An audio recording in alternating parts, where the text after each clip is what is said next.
O, syempre, 5 eh. Ano pa? Merong isa. Voltes 5. Di ba? Pero sa Biblia, sabi nga ni Pastor Joby kanina, 5-fold ministry, 5 bato na ginamit ka. Tama ba? 5 ba yung kinuha ni David? O, tama, no? Hindi ko nagkakamali. Pero sabi dito, number 5 in the Bible signifies grace. Yeah, the number 5 in the Bible is often associated with God's grace, goodness, and favor. Amen? Biyaya. Amen? Meron daw, biyaya, goodness, at pabor. God's grace, goodness, and favor towards SGCF Santa Maria. Kasi nakakalima na tayo. Amen? Kaya may biyaya, mayroong kabutihan at pabor ng Diyos sa atin ngayon. Kaya sabihin mo sa sarili mo, may biyaya, kabutihan at pabor ang Diyos sa buhay ko. 1, 2, 3. May biyaya, kabutihan at pabor. Amen? Parang gutom lang, ano? Sabihin mo, may biyaya, kabutihan at pabor ang Diyos sa buhay ko. Hindi, para mas madali yung pangalan mo lang. May biyaya, kabutihan at pabor kay, ano pangalan mo? O sa akin na lang, para madali. 1, 2, 3. May biyaya, kabutihan, at pabor. Amen. Praise the Lord. Gutom talaga. Ano makakainin natin? Amen. So may biyaya, kabutihan, at pabor. So expecting mo na yun, this year, may biyaya, may kabutihan, at pabor ang Diyos sa atin. Amen. Okay, so ang ating text, sabi nga, Philippians 4:4, rejoice in the Lord always. And again, I say, rejoice. Paulit-ulit, yan ay libro ng Pilipos. Ang Pilipos po ay sulat ni Apostol Pablo. At ang nakakataka, ang tema ng sulat na ito ay para magbigay ng encouragement, joy. Joy, nandito ka na naman, nasa si Joy. Unity, humility, perseverance, thanks to the church, kasi marami silang problema. Kaya yun, pero alam nyo nakakataka, ang sulat na ito, sino sumulat? Si Apostol? Pablo. Okay. So, tingnan natin sa Tagalog, ha? Magalak kayo lagi sa Panginoon at inuulit ko, magalak. Ano dyan yung dalawang may sinabi? Magalak. Sa English ay rejoice. Okay, so rejoice. Tingnan mo ako, tabi mo ka nagre-rejoice. Mukha bang nagagalak yan? Parang hindi. Vaseline daw yung gamit, hindi rejoice. Amen? Okay. So, sa panahon ngayon, ang hirap sumayaw o gumalak, tama? Parang hirap eh. Bakit? Kasi ang daming digmaan. Naulit na naman yung digmaan sa Iraq eh. Tsaka Iran at tsaka Amerika. Parang, at mahirap yun. Pag naulit na naman yun, tataas na naman ang bilihin, tataas naman ang gasolina. Hindi na naman natin magagamit yung mga kotse at mga sasakyan natin. Tama? Parang walang may kotse at sasakyan dito. O yung tricycle na lang. Mahihirapan kasi magmamahal na naman ang bilihin. Ano pa? Maraming scam. May mga scammer ba rito? Tingnan mo yung katabi mo. Tingnan mo yung gamit mo. Kanina na nagpupuri, ganyan. Wala dito na. Amen? O baka ikaw naman ang scammer. Amen? Maraming scammer sa panahon ngayon. Taas ng bilihin. Si Pastora, pag namimili ng paundi, 1,000. Dati, dami lang. Hindi, kumukonti eh. Tapos, problema sa kabataan. Nakakatakot sa eskwelahan ngayon. Minamamaril. Merong nagsasaksakan. Nakita niyo yung video? Saksak. Dati may saksakan na sa amin. Saksakan ng gwapo. Diba? Gutom talaga. Amen. Dati ganun lang noong panahon namin. Tapos katiwalian, ang daming sa Senado, no? Ang daming maleta. May maleta ba kayo dito?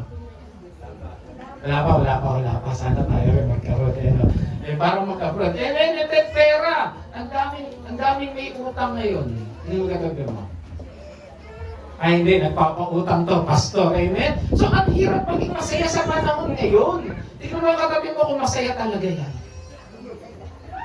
Parang napilitan lang pumunta to. Amen? Ang hirap maging masaya ngayon. At ang sabi dito, si Lord gusto tayong maging masaya. Naniniwala ba kayo doon? Gusto ng Lord masaya ka eh. Bakit? Ang sabi dito si John 15:11, I have told you this, sabi ni Jesus, so that my joy, kaninong joy? Kay Jesus, kanya, may be in you.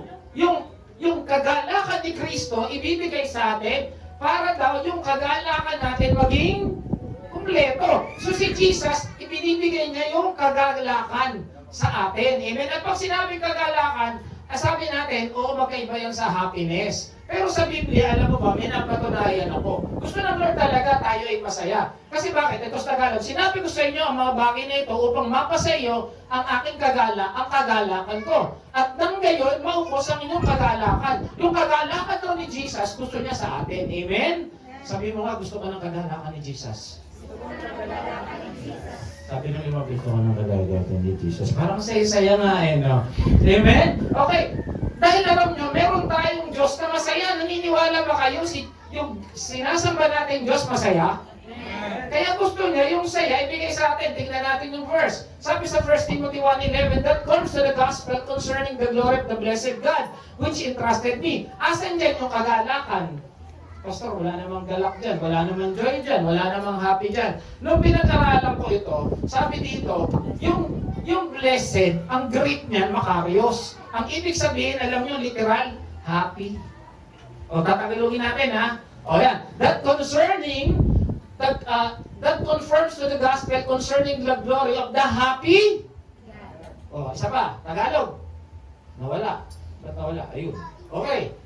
Ang aral na ito ay ayon sa magandang balita. Ibig sabihin, ito magandang balita, yung tinuturo natin, yung gospel, na ipinagkatiwala sa akin ng masaya at mapagpalang Diyos. So, ibig sabihin, yung masayang Diyos, ibinigay sa atin yung mabuting balita ng kaligtasan. Yun yung pinag-aaralan natin. Yung gospel, amen? Siya ay masaya at mapagpalang Diyos. Kaya gusto niya, yung mga anak niya, masaya. Tanong, may magulang ba rito?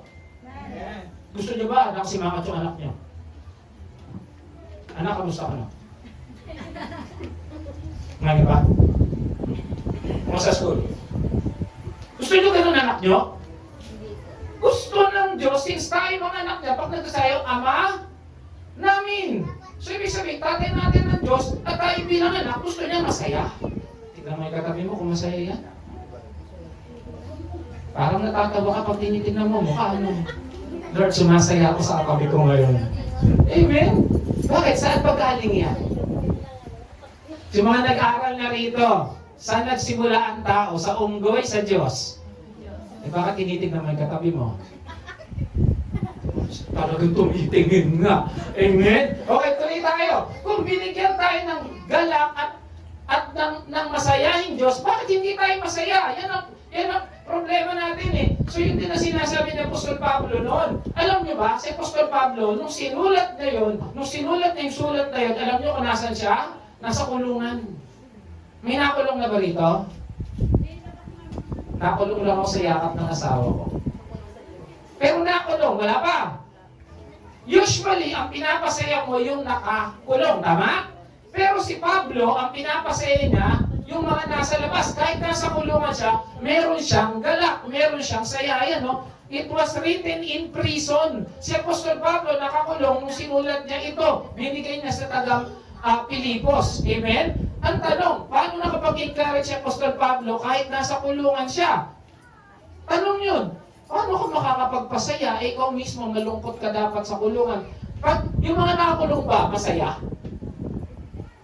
Ay, saya-saya ko, nakulong ako, yay! May gano'n? Wala! Pero sa Apostol Pablo, pinapasaya niya yung mga nasa labas. Bakit? Paano nangyari? Ang sabi niyo ulitin natin, paano siya naging masaya? Di ba sabi niya, rejoice in the Lord. Always. And again, I will say, rejoice. Sabi niya, magsaya kayo kanino sa Panginoon. Tapos, inulit pa niya, always. Pag always ba, minsan? Ano mas Tagalog ng always? Lagi. Okay, lagi. Sabi niya, magsaya kayo lagi sa Diyos. Ang tanong, paano kami magsasaya sa Diyos? Okay, balikan natin. Philippians 4:4. Ano nauna sa Philippians 4:4? Philippians 4:3. Very good. Marunong talaga mga taga-kaisyo. Marunong. Amen. Okay, Philippians 4:3. Tingnan natin, ha. Yet I ask you, my true companion, help this woman since they have contented at my side in the cause of gospel. Sabi ni Pablo, tulungan mo itong mga babaeng to, kasama ko itong naghayag ng mabuting balita. Parang dito, sino Pastor Joey mga nakasama mo pag nag-evangelism? Bukod kay Sister Gina. Sina? Ayan, Sister Joy. Sabi, pare, sina Joy, kung sino man yan, na, sabi niya, yung mga kasama ni Joby na naghayag ng mabuting balita, sabi niya, gospel along with Clement, o may lalaking kasama, and the rest of my co-workers, whose name is in the book of life. Yung mga naghahayag ng mabuting balita ng kaligtasan, yung pangalan nila nasa book of life. Alam niyo yung book of life kung ano yon? Hindi. Okay. Ginatay na. Sabi sa Revelation 20:15, ang sino mang hindi niya kasulat ang pangalan sa aklat ng buhay, ay itatapon sa lawa ng apoy. Meaning, pag ang pangalan mo wala sa aklat ng buhay, impyerno punta mo. Yung katabi mo, saan mo gusto mapunta mamaya? Kainan. Talagang gutom na. Halatang halata. Ang sabi dito, ulitin ko, pag ang pangalan mo wala sa aklat ng buhay, impyerno punta mo. Kahit umabot ka ng 100 taon, pag namatay ka, sigurado kung mamamatay ka rin, mamamatay mo talaga tayong lahat Ang punta niya, impyerno. Pag wala yung pangalan mo saan? Sa aklat ng buhay. Parang sinasabi ni Pablo ngayon, masaya itong mga to, naghahayag sila ng mabuting balita, yung mga pangalan nila saan nakasulat sa book of life. Kaya sabi niya, yung mga yan masaya. Okay, tuloy natin. Sino ngayon na may hawak ng book of life? Tingnan natin, Revelation 13:8. Sasamba sa kanya ang lahat na nabuhay sa Babylon, maliban sa mga taong mga aklat, sulat sa aklat ng buhay. Ang aklat na ito ay pag-aari ng korderong pinatay. Sino yung korderong pinatay? Jesus. Sino may ari ng aklat ng buhay? Sino tinanggap mo nung kumilala ka? Si Jesus. Sa tingin mo, nakasulat yung pangalan mo sa aklat ng buhay. Sino rito ang pangalan nakasulat sa aklat ng buhay? Magsabi ng Amen. Sino rito yung siguradong biyaheng langit? Magsabi ng Amen. Bakit malungkot ka? Amen. Parang Mr. Bean lang. Grabe. Biyaheng langit. Kung nakikita nyo lang nakikita ko rito, ako matatawa sa inyo. Sino masaya magsabi na? Grabe, sana may camera kayo dito, no? Kitang-kita. Buti na, hindi nyo nakikita. Pero siya, turo ko sa inyo. Wag na, baka magalit sa akin. Mawala yung rejoice ko. Amen, okay. Tuloy. Sabi dito, kaya sabi niya sa 4:4, rejoice in the Lord always. Bakit? Yung pangalan nila nasa aklat ng buhay. Ikaw ba nasa aklat ng buhay pangalan mo? Nag-ahay kasi na mabuting balita. Sabi niya, mag-rejoice ka kay Lord. Lagi, I will say it again, rejoice. Pag inuulit, ang ibig sabihin, importante. O, tuloy. Let your gentleness be evident to all. The Lord is near. Ibig sabihin, tinitignan, binabantayan ka ng Diyos. Sino rito binabantayan ng Diyos? Magsabi niya, Amen. Ang magulang, sinuli mga magulang, taas ang kamay. Taas ang kilig-kilig. Hindi nag-reksona yan sa pagmamadali. Ano dito? Binabantayan mo anak mo? Parang ibang magulang. Isa lang yan na dito Yung mga magulang, binabantayan niyo ba anak niyo? Oo, di ba natakot kayo? Meron magsaksakan, barilan sa school. Sino natakot dito? Matakot talaga. Talaga ipagpe-pray mo. Ganon din pala tayo. Binabantay. The Lord is near. Pinapatay na yun ng Diyos at babalik na ang Diyos. Malapit ang bumalik. Sabi niya. Kaya sabi niya, kung may problema ka, sino may problema rito? Ito to. Sino may problema? Lahat siguro. Do not be anxious about anything. Huwag kang mabalisa sa lahat ng bagay. Sino rito mo kang balisa? Tingnan mo. Ayaw na nilang tingnan. Tulog na, pastor Do not be anxious about anything, but in every prayer, by prayer and petition, with thanksgiving, present your request to God. Pag may problema ka, isa lang ang dapat mong gawin. Mangutang. Ay, hindi. Mag-pray.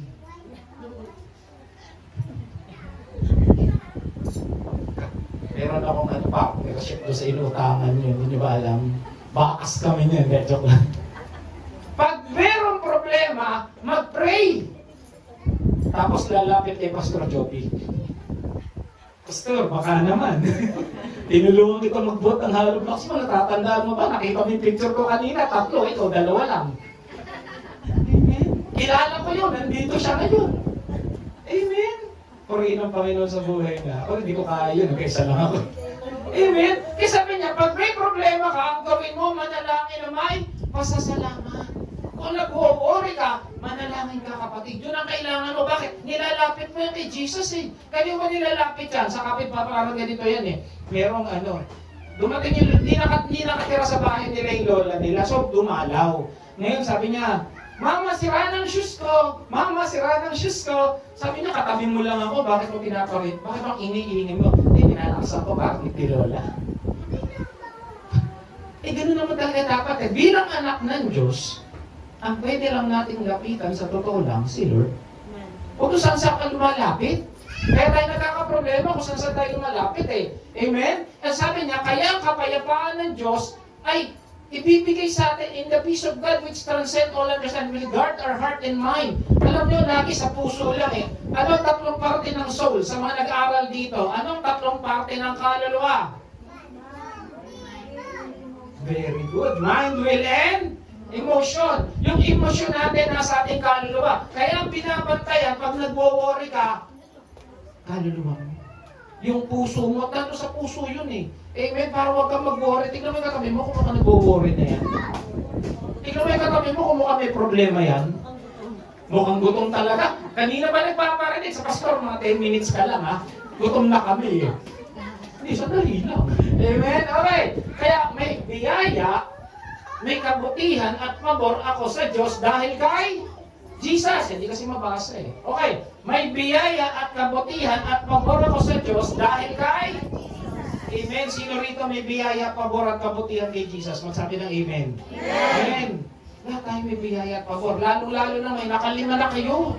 Nakalima na tayo sa awat biyaya ng Diyos. Amen? Ngayon, how can we be rejoice? Mabilisan. Paano ba tayo magagalak? Paano ba tayo sasaya? Unang-una, may nagmamahal sa atin. Sino rito may nagmamahal? Magsabi ng Amen. Amen. Pati mga bata. Lahat sa atin may nagmamahal. Magulang natin. Amen. Sino rito may asawa? Magsabi niya Amen. Amen. Sino mahal ka ng asawa mo? Magsabi ng Amen. Amen. Humihina. Parang duda. Mahal pa ba ako ng asawa ko? Maganda pa kasi ako nun, tsaka payat pa ako. Ngayon, eh. Amen? Pero totoo, may Diyos na nagmamahal sa atin. Magdala ka kasi meron Diyos na nagmamahal sa iyo. Sabi mo, mahal ka ng Lord? Amen? Sa dinami-dami ng pwedeng magmahal sa iyo, si God pa ang nagmamahal sa iyo. Amen? Sino rito ang naniniwalang ginawa siya ni God? Magsabi na Amen. Amen. Alam mo, pinaghirapan niyang mukha mo talaga.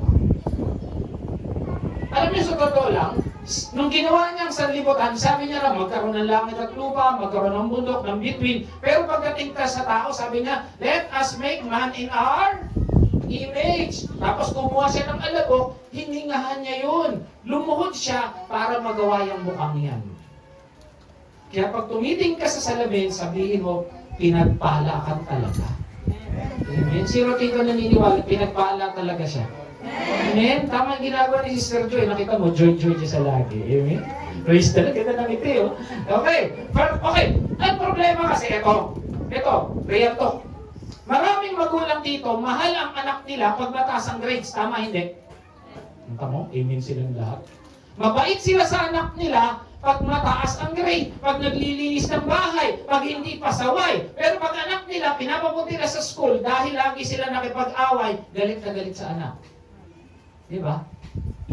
Pero pag anak mo, pinapunta ka sa school, o bakit mo, mama, kasi bibigyan namin ng award ng anak mo. Di ba tuwa ka? Anak, i-deliver kita ha. Tuloy-tuloy mo lang yan ha. Pag cum laude ka next year, i-treat kita. Di ba minsan ganun tayo? Mahal mo ang anak mo, mahal mo ang asawa mo, pag may ginagawang mabuti sa'yo. Totoo ba? Oo daw. Totoo! Pag yung asawa mo, yung lalaki, nagbibigay ng mataas na entrega, alam mo talaga, kit-kit mo ngayon. Pero pag entregahan, pasensya na, sabi ka, ano gagawin ko ito? Napapatingin ka tuloy sa iba. Performance base. Alam mo na, may nag-away na ang babae sa lalaki, galit na galit yung lalaki. Sabi niya, nagdidilim na ako, tumigil ka na. Sabi ko ng lalaki, tigilan mo na ako. Magdidilim na ang paningin ko. Sinigawan niya. Alam niyo bakit? Sinasakal siya ng asawa. Sabi na, magawa ko nga. Walang ganun dito. Nakasanayan kasi natin, pinalaki tayo ng ating mga magulang siguro, na mahal natin ang anak natin, ang asawa natin, pag may ginagawa silang kabutuhan, that is called performance-based love. Pero ang Lord, hindi ganun eh. Unconditional lang ang ginawa niya. Kahit na hindi ka kaibig-ibig, mahal tayo ng Diyos. Kahit na noon, pasaway tayo, kahit na noon, kung ano-ano kabulukan ang ginagawa natin, mahal tayo ng Diyos. Hindi tayo gumawa ng kabutihan, kaya tayo minahal ng Diyos. Mabuti ang Diyos, kaya niya tayo minahal. Amen. Kaya may kalayaan tayo ditong kumanta, umawit, magsalita, kasi mabuti ang Diyos. Then kung totoo lang, pinapatamaan ng kidlat na may kasalanan, wala siguro tao ngayon dito. Amen. Wala. Mabuti ang Diyos. Amen? Kaya sabi ito, good news! God is not looking at our performance. Hindi tinitignan ng Panginoon kung na-late ka. Hindi tinitignan ng Lord kung ganda ng gawin mo. Ang tinitignan ng Lord, yung pagmamahal niya sa iyo. Kaya mahihiya ka. Ngayon, sobra naman pagmamahal sa akin ng Lord. Sabi nga ni Joy kanina eh, talaga namimili siya ng magandang damit eh. Bakit? Ang pupuntahan mo, Diyos eh. Amen? Kasi si Pastora ganun din. Talagang, Pilipe, pag tinatanong ko sa kasya eh, syempre pupuntahan ko bahay ng Diyos eh. Amen. Mahihiya ka sa pagmamahal ng Diyos sa iyo dahil sobra-sobra, dahil alam mo, hindi ka karapat-dapat. Amen. Samantala, pag pupunta sa mall, ano kaya magandang damit? O, pustahan tayo. Kasi Pastor, naging pagpustahan. Pagsasabi ni Pastor, dahil tagumpay ang ating anniversary, meron tayong outing, sagot ng church, puno ito. Sasabihin ni Pastor, dapat alas 6 nandun na kayo. Kung hindi nyo naabot, iiwan namin. Alas 2 nandito na. Pero pag gawain ng Diyos, sabi nga kami dito, ano kasi sabihin ko, masakit ang ulo ko, may lalaban ako. Naintindihan naman ako nila, darating na lang ako pag may 6 na, o kaya pag-ibig, o kaya pagkainan na. Doon lang nakikita na yung ugali natin, pero alam niyo yung buti ng Diyos, hindi siya ganun. Dahil kung ganun siya, sabi ko na siya, wala na tayo dito. Amen. Kaya magalak tayo, hindi tayo tinitingnan Diyos sa performance. Ang basihan niya, yung pagmamahal niya sa atin. Kaya dapat lang, nasuklihan natin yun ng performance din na kaibig-ibig sa Diyos. Ulitin ko, hindi ka nag-perform para maligtas. Nag-perform ka kasi mahal mo na ang Diyos. Amen. Parang magulang, parang mga asawa, nagtatrabaho sila ng maayos kasi mahal nila yung kanilang pamilya.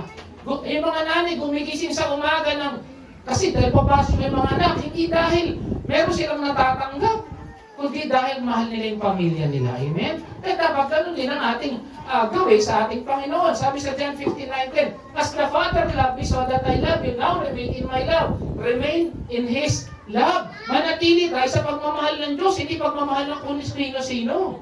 Amen? Sino rito naniniwalang mahal siya ng Diyos? Magsabi siya ng Amen. Amen. Amen? At kaya sabi niya rito, paano papakita ang pagmamahal? Paano pinakita ng Diyos? Pinatunayan ng Diyos ang kanyang pag-ibig sa atin na mamatay si Kristo. Paulit-ulit namin ito sasabihin. Pastor, yan yung message mo last year eh. Mga kapatid, lagi natin uulitin to. Buhay ang pinigay ni Jesus, kaya tayo may kalayaan. Amen? Yung kanyang katawang sinugatan, pinahirapan sa krus ng Kalbaryo para lang tayo magkaroon ng buhay na walang hanggan. Amen? Kaya dapat lagi nating maintindihan yun. Huwag tayo makulitan dahil yun ang katotohanan. Ikaw ba? Kaya mong ibigay ang buhay mo sa taong mahal mo? May kwento eh. Sabing ganun. Merong manok tsaka baboy na nag-uusap. Ngayon, nawalan daw ng trabaho kasi pandemya, nawalan ng trabaho yung kanilang amo. Kaya sabi nung manok, bibigay ko yung tutulungan ko yung ating amo, mangigitlogo ka ng mga itlog para may pagkain sila. Sabi niyang gano'n. Ay, wait mo naman, sabi ng baboy, ikaw din dapat magbigay ka. Bigay mo yung hamon mo. E pag binigay niya yung hamon niya, patay siya. Si Jesus gano'n ang ginawa. Namatay siya para sa atin. Amen? Binigay niya yung buhay niya. Kaya sabi dito, pinakadakilang pag-ibig na maritaglay na sino man para sa kanyang kaibigan ay ang ialay ang kanyang buhay para sa... Sabi mo sa iyo, inalayan ka ng Diyos ng buhay niya. Humina. Amen? Kaya sa John 3:16, kabisado ninyo, sapagkat kayo na lang ang pag-ibig ng Diyos sa atin, no? Sa katawan, kaya't ibinigay niya ang kanyang kaisa-isang anak upang sino mang sumampalataya sa kanya, hindi mapama, kundi magkaroon ng buhay na walang hanggan. Sino naniniwala rito dahil sa pagmamahal ng Diyos, may buhay siyang walang hanggan?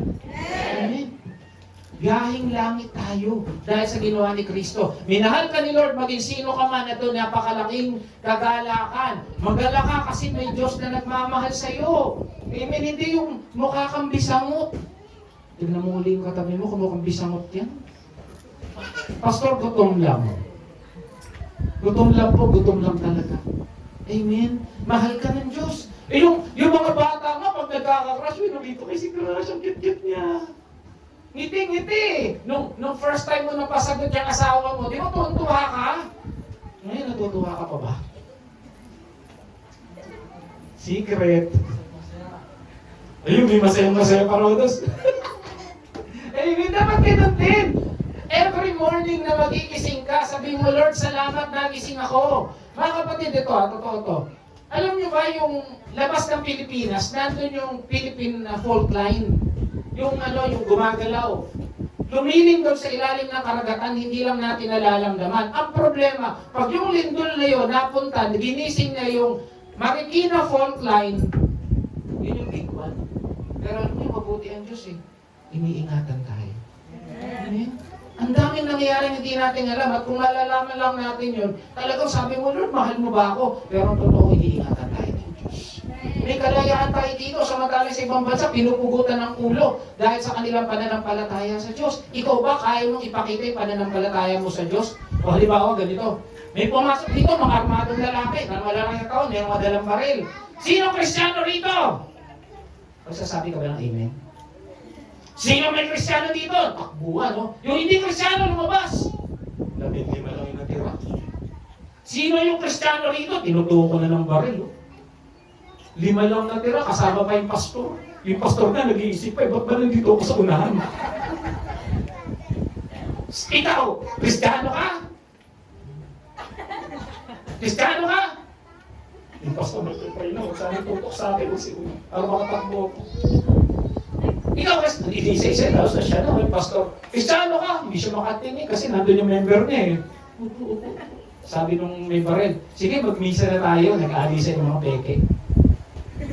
Kung may papasok kaya rito ang ganun ngayon, nagkakal sabihin, Kristiyano ako. Mahina, 5 lang talaga. Pastor, 5 lang. Amen. Ulitin ko, kung manganganib ang buhay mo, handa ka bang sabihin, Kristiyano ako? Ayun, lumakas na hiya. Amen. Alam mo bang mahal na mahal ka ng Diyos? Pangalawa, eto matutuwa lahat. Outstanding debt, faith. Ano sa Tagalog yan? Utang na bayad. Okay, tanong ito. Ito maganda tanong ito eh. May utang ka ba? Hindi alam ng mister ko, nangutang ako. Amen? Ito to, ito tanong, gusto mo mabayaran ng utang mo? Oo, talaga. Okay, sino gusto mo bayaran ng utang? Magsabi ng amen. Uy, nahihiya yung iba. Pero alam niyo, totoo, tingnan natin ha. Sabi dito, sapagkat kamatayan ang kabayaran ng kasalanan. Pag may kasalanan ka, tiko ka. Sino nga na may kasalanan? Sapagkat ang lahat ay nagkasala. Kasama ba tayo doon? Ano raw kabayaran ng utang natin? Pag may pumasok talaga rito, pwede tayong baril eh. Mga makasalanan, pinagpabaril. Amen, para alam nyo, mabuti ang Diyos eh. Sabi niya rito, ngunit ang walang bayad na kalooban ng Diyos ay buhay na pinakangkat. Binayaran ni Kristo ang utang natin sa krus ng Kalbaryo. Kaya may dahilan talaga tayo para magalak. Dahil isang araw, mga kapatid ko, pag nasa langit ka tayo, tiga kay Shu yun yung nag-MC ng 5th anniversary. Yun yung kumakanta at saka sumasayo, yung batang magaling. Kilala ko yun. Amen? Ang sarap pag nasa langit ka tayo. Mamaya pag-aaralan natin yung langit. Amen? Ito maganda. Yun, kwentuhan mga, di ba di ka kayo Shu kasi magkakilala pa rin doon, di ba di ka kayo Shu SGC, tayo yung mga nandun doon, tayo nagbumat ng hollow blocks, di ba? Ay, may dadaan. Kilala ko yun, Si Joby yun. May nag-share sa akin. Pastor, salamat, siniran mo ako, nandito ako ngayon. Di ba ang sarap? May magsasabi sa iyo, salamat, Pastor, siniran mo ako kung hindi nasa impyerno. Amen? Ang tanong, nagsishare ka ba? O pagdating sa langit, sasabihin sa iyo, ba't hindi? Nakita kayo ng kapatid mo. Kuya, ba't hindi mo sinare? Buti na lang may nag-share sa akin. Di ba? Kaya mga kapatid, binayari ni Kristo ang buhay ang natin. Kaya sabi ni Jesus, nung namatay siya, it is finished. Alam niyo yung sabihin nun? Sa Greek, tetelestai. Ang literal meaning nun, it is paid. Bayad ang utang mo. Kaya ano sinabi niya, it is finished. Hindi sinabi niya, to be continued. Pag to be continued, maglakad ka, paluhod hanggang Quiapo. Walang ganun. Hindi niya sinabing, mamalimos ka dyan para sa iglesia. Hindi niya sinabi na, tumayo ka sa bus, mag-share ka ng mabuting balita para maligtas ka. Hindi. Ang sabi niya, it is finished. Tapos na. Kaya ka naglilingkod sa akin kasi mahal mo ko. Kasi mahal kita. Amen.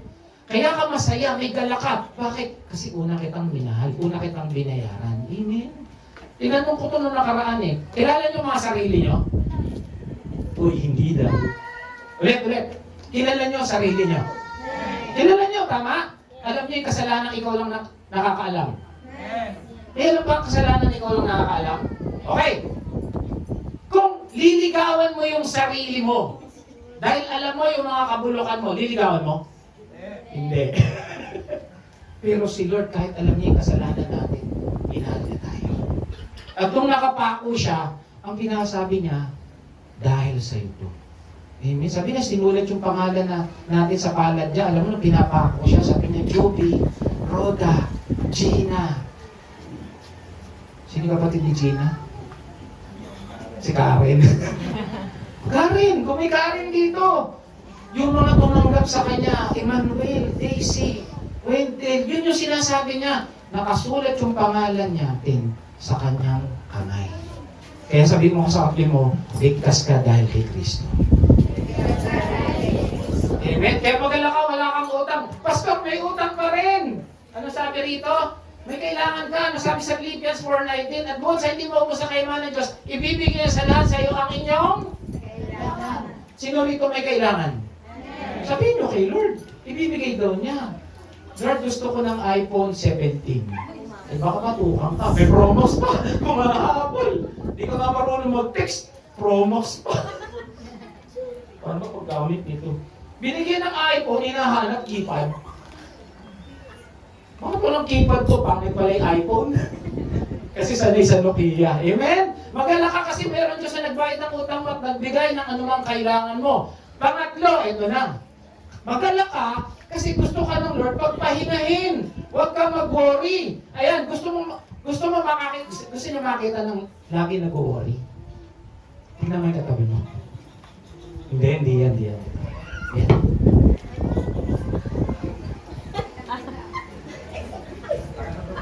Bakit na problema? O ngayon, tignan mo yung katabi mo. Pastor, kakawig! Pag-worry ka ng worry, hindi mo sa iyo. Miss ka naman. O, kumusta ka na, Brad? Ay!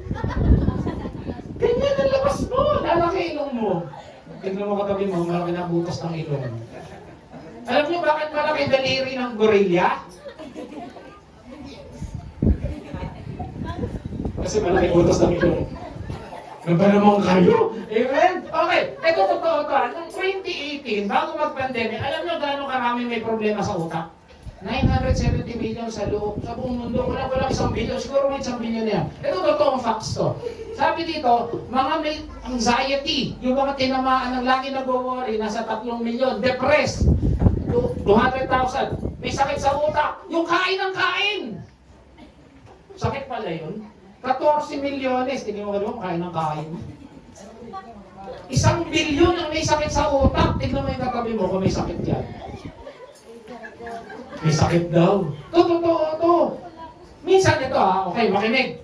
Minsan akala mo, yung katabi mo, walang problema. Di ba totoo? Hindi porke nakapiti dito yan, hindi porke mamingiti yan, hindi porke yan. Kumusta ka na sis? Praise the Lord. Hindi na totoo. Minsan may problema rin yan. Amen. Eh dapat maging aware tayo. Kahit tayo may problema eh. Ako hindi nyo alam ang problema ko. Alam niyo ba? Hindi. Yung katabi mo alam ang problema? Hindi. Si Pastor Joby alam niya problema niyan? Hindi. Kaya dapat, huwag tayong pasaway. Kaya sabi ng Lord, ano dito, magalak ka. Ayaw ng Lord na nag-worry ka. Ayaw ng Lord na maging katulad ka nun. Gusto niyo talaga maging katulad nun?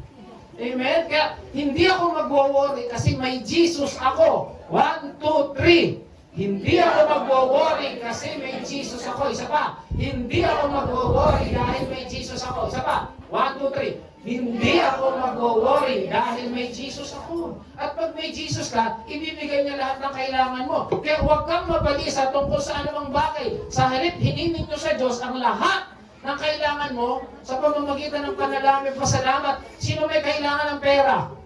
Ito. Hingin mo. Lord, thank you. Binigay mo na yung pera kailangan ko. Sino rito may kailangan ng kagalingan? Amen. Hingin mo. Ipag-pray mo. Huwag yung mag-worry. Kaya ipag-pray mo muna. Alam nyo, totoo to ha. Itong isang linggo to, sobrang atake ng karamdaman. May karamdaman ako, sobrang gwapo. May sakit talaga ako. Grabe, last minute hanggang kanina, tapos kaya hirap akong pumunta dito. Nung tumating ako rito, nanginginig yung kamay ko eh, kasi sabi ko, Lord, ikaw nang bahala. Pero alam niyo yung nakakatuwa sa Diyos, every time na tumatayo ako dito, wala akong nararamdaman. Amen? Kasi mabuti ang Diyos. At kung may pinagdadaanan ako, alam ko may pinagdadaanan, kaya ang sabi niya, huwag kang mabalisa, Joy, huwag kang mabalisa, Roda, huwag kang mabalisa, Marie Chris ba, Marie? Sabi ko sa inyo, mali ako eh. Hindi ako nag-worry. Marites, kasi may biyaya ang Diyos sa iyo. Amen?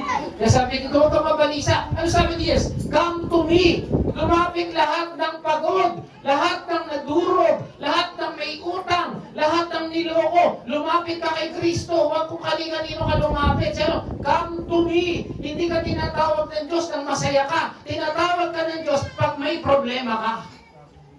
Ang problema lang, ayaw nating lumapit sa Kanya. Ano pa? Sabi rito, ipagkatiwala ninyo sa Kanya ang inyong alalahanin sa buhay. Ulitin ko, sino may alalahanin sa buhay? Lahat. Sabi niya, ipagkatiwala mo. Sapagkat siya ay nagmamalasakit sa iyo. Sabi mo, nagmamalasakit siya sa iyo. Amen? Kaya, ito maganda. Come to me, sabi ni Jesus, by yourselves to a quiet place and get some rest. Alam niyo sa Biblia, paulit-ulit, gusto ni Kristo, pahinga tayo sa Kanya. Huwag tayo magpahinga kung saan-saan. Magpahinga tayo kay Jesus. Kaya pag pagod ka, manalangin ka, Lord, pagod na ako sa problema ko, pagod na ako sa asawa ko, pagod na ako sa anak ko, pagod na ako sa magulang ko, pagod na ako sa karamdaman ko. Amen? Magpahinga ka kay Kristo. At alam nyo, may tatlong katangian ng Diyos na siya lang, omnipotent, omniscient, omnipresent. Ano sa Tagalog ng omnipotent? Makapangyarihan, omniscient. Alam niya lahat. Omnipresent. Nandun siya sa lahat. Kung ang Diyos na sinasamba mo, pinakamakapangyarihan sa lahat, ibig sabihin, kahit anong laki ng problema mo, kaya niyang solusyonan. Amen? At ano ba? Yung omniscient, alam niya lahat. Kung ang Diyos na sinasamba natin, Ama natin sa langit, ibig sabihin, alam niya may utang ka. At babalik siya, kaya niyang bayaran. Amen? At kung natatakot ka, sabi niya, huwag kang mag-worry, bakit? Omnipresent ako, katabi mo ko lagi. Amen? Kaya huwag kang mag-worry. Pero alam niyo, Kristiyano, kaya sinasabi niya, Apostol Pablo, kaya sino nag-worry? Alam niya, kasama niya si Jesus. Amen? Kaya masabi ko nga sa inyo, pag lumakad kayo ng gabi rito, huwag kayo matakot eh. Kahit makasalubong kayo ng mumo, mumo matatakot sa inyo. Ikaw, pag nakasalubong mo yan, natatakot ka ba? Amen? Kasi bakit? Si Kristo ang lagi nating kasama. Amen? Ano implikasyon yan? Ang problema mo, malapit lang si Jesus. Ano kailangan mo? Malapit lang si Jesus. Naguguluhan ka sa buhay, andyan lang si Jesus. Ang tanong, lumalapit ka ba kay Jesus? Minsan kung saan-saan ka lumalapit, kaya lalo ka nadidisgrasya. Happy New Year. Amen? Galit sa akin. Dali na lang ako. Amen. medyo may problema rito, lapit ka kay Jesus. Huwag ka ni kanino. Mahal ka ng Diyos. Amen? God is calling you, ano pa pinagdadaan mo, kahit ano pang iniisip mo, kahit ano man ang nakaraan mo. Sabi nga, alam niyo yung pelikula ni Sharon tsaka ni Robin? Parang ako lang nakapanood nun na. Maging, o sabihin mo sa sarili mo, maging sino man ako, mahal ako ni Kristo. 1, 2, 3. Maging sino man ako, mahal ako ni Kristo. Amen? Mahal ako ni Jesus. Okay, ang totoo, pag nag-church, pag lumuwi galing sa church, masaya.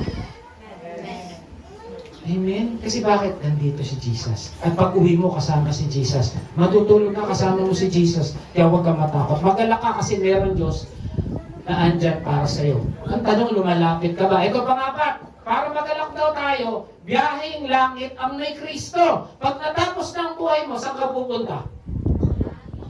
Yung iba saan? Parang lima lang talaga, pastor eh. Alam mo ba saan ka pupunta pag namatay ka? Oh, yung iba nahihiyang salita eh.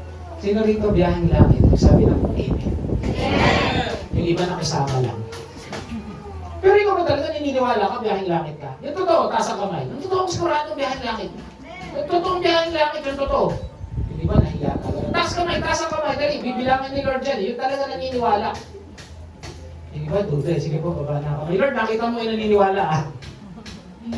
Biyaheng langit tayo. Kasi yung may Kristo, sabi, subalit sa kabilang dako, tayo ay mamamayan ng... Sino rito mamamayan ng langit? Pag sabi ng amen. Amen. Ang mga Kristiyano, mamamayan ng langit. Ilang taon ba ako pag magsisenior citizen? Mga 30 years pa yata. Hindi, joke lang. Magiging, meron na akong Philippine citizenship. Magkakaroon ka ng, ano ba yun? Senior citizen. Pero ang totoo pala, citizen tayo ng heaven. Amen? Sino excited doon? Amen? Ano sabi niya? Sa bahay ng aking Ama, sabi ni Jesus, maraming silid. Sa ibang translation, maraming bahay. Kung dito totoo, sasabihin ko na sa inyo, pupunta ako roon upang ipaghanda kayo. Kaya pala si Jesus bumalik sa langit para ipaghanda ka ng matutuluyan. Amen? Para pagdating sa langit, masaya. Ayun, upang ipaghanda ko kayo ng inyong matitiran. At kapag naipaghanda ko na kayo na matitiran, ako yung babalik at isasama ko upang kayo'y makapiling ko saan ako naroon. Amen? Mga kapatid, napakapalan ng Kristiyano. Pati yung biyaheng langit natin, inaalala ni Jesus. Dahil ayaw ng squatter tayo doon. Ayaw niya maputik yung dinadaanan natin. Ayaw niya na magulo yung pamayanan natin. Kasi doon, maganda ang bahay natin. Amen? Yung iba narinig na ito eh. Merong pastor na matay, diretso sa langit. Kwento lang to, wala sa Bible to ha. Tapos dinala siya ngayon ni San Pedro. Sabi niya, oh pastor, ito na yung bahay mo. Nakita niyo yung bahay niya. Alam niyo yung bungalo lang. Yung bungalo. Simple lang, oh pastor. Tapos may tumating. Sabi niya, sa kayo darating yun? Ah, ito si Pedro, yung chopper ng tricycle. May Pedro ba rito? Sabi niyo, so sa gulat siya, alam niyo, mansyon yung dinalan kay Pedro. Nagalit yung pastor. Sabi na kay San Pedro, San Pedro, bakit ang laki ng bahay niya? Super lang yan, tricycle ah. Ako, pastor. Sabi nga ganun. Hindi kasi pag ito nagmamaneho, marami nagdadasal eh. Yung iba talaga, medyo slow na. Meron pang ganun super dito. Pero tinitignan mo yung katabi mo. Amen? Pero totoo, meron tayong titiran sa langit, hindi tayo squatter doon. Ano ba ang langit? Sabi rito, narinig ko isang malakas na tinig, tignan nyo ang tahanan ng Diyos, nasa piling ng tao, natinirahan siya, kasama nila. Sino kasama natin doon? Si Jesus, si God. Mga kapatid, kung gusto mo lang, sino rito gustong pumunta ng langit? Ngayon na. Bawi. Hindi ba kayo nagmamadali? Diba? Hindi nagmamadali. Pero kasama natin, no, si Jesus. Mga kapatid, dapat kayo pa lang excited ka na kay Jesus. Kasi si Jesus yung makikita natin dun eh. Amen? Dapat, hindi mo gusto ang langit dahil tahimik doon, maseron. Gusto mo ang langit kasi makikita mo na si Jesus. Amen? Okay, tingnan pa natin ha. Magalak ka, biyaheng langit ka. Tingnan natin. Wala. Okay, tingnan natin ang langit ha. Ano yun? Kapiling natin si God. At papahirin niya ang bawat luha. Sino rito umiiyak paminsan-minsan? Nahihiya kasi maraming problema eh. Pahirin ni Lord yan. Sa kanilang mga mata, wala nang kamatayan. Sino rito takot mamatay? Doon wala na. Dalamhati o pagtangi. Sino rito lungkot na lungkot sa buhay niya? Sa langit wala na nun. Mga kapatid, kahit pang teleserye buhay mo, doon wala na yan. Tingin mo ba pang teleserye buhay mo? Pastor, ulila na ako. Niloko ko ng lalaking pinakaiibig ko. Tapos sumama ako sa ibang lalaki. Tapos niloko na naman ako, inanakan ako na 15. Di mga anak ko. Niloloko rin ako. Grabe, pang teleserye buhay ko. Pero sabi doon, wala nang kamatayan, wala nang pagtangis, wala nang paghihirap, kapatid. Hindi ka nagigising ng umaga para ipagluto yung asawa mo. Kasi wala nang paghihirap eh, sapagkat lumipas na ang mga dating bagay. Kaya mga kapatid, kung ano man pinagdadaanan mo yun, pag nasa langit ka na, wala na yan. Yung hirap na hirap pagtrabaho, yung hirap na hirap sa karamdaman niya, yung hirap na hirap makisama ng biyenan, meron ba rito? Wala, o di maganda. Amen. Yung hirap na hirap makisama sa kapitbahay niya. Parang marami yun. Marami ba? Sa langit, wala nang hirap. Wala nang paghihirap. Kaya sabi mo, wala nang paghihirap sa langit. Wala nang paghihirap sa langit. Gusto mo na bang pumunta? Ayaw sabihin. Amen. Okay, tapos na tayo. Magala ka, biyahing langit ka. Palakpakan muna nga natin ang Panginoon. Yung palakpak na nagagalak dahil biyahing langit siya. Yung palakpak na nagagalak may Diyos na nagmamahal sa Kanya. Tama na, mapapagod kayo. Hindi pa tayo kumakain. Amen? Okay, summary. Anong una? Love, may nagmamahal sa'yo. Kaya ka dapat magalak, mahal ka ng Diyos. Pangalawa, may nagbayad ng utang mo. Pastor, meron pa rin. Ipag-pray mo, bukas wala ka ng utang. Yung totoo, sino rito wala ng utang? Meron dito wala ng utang. Pero nagtaas bata. Pero huwag ka mag-alala, pag-pray mo, bukas makalawa, ikaw na magpapautang. Ay, pastor, hindi ako magpapautang. Mamimigay ako. Max naman. Una ako, Amen? Pangalawa, rest. Hindi ka na magigising sa umaga. Hindi ka na mahirapan. Hindi ka na mapapagod. Hindi ka na mag-worry. Hindi ka na magmumukhang gorilya. Kasi doon may pabahay naman. And then lastly, biyahing langit ka. Amen? At mga kapatid, kung biyahing langit tayo, share naman natin to sa mga mahal natin sa buhay. Huwag naman tayo. Okay, yung totoo. Sino rito ang meron pang pamilya na hindi pa niya nasyeshare ng mabuting balita? Yung totoo. Magulang, nanay, asawa, kapatid. Mga kapatid, sino rito yung meron pang kamag-anak na hindi pa niya nasyeshare ng mabuting balita? Yung tingin mo hindi pa siya ligtas. Meron pa ba? Yung iba natatakot magtaas. Kasi pupunta ni Pastor. Amen? Okay. So ano raw? Bakit tayo magagalak? Dahil meron tayong Lord. Meron tayong Panginoon. Amen? Kaya sabi dito, magalak ka kasi may Diyos na nagmamahal sa'yo. Kaya kalabit mo yung katabi mo, may nagmamahal sa'yo. Yung malakas, yung matatanggal ang dibdib. Yan, yung talaga. Parang galit na galit ka ako, hindi nagmamahal sa'yo. Amen, ganun dapat. Amen?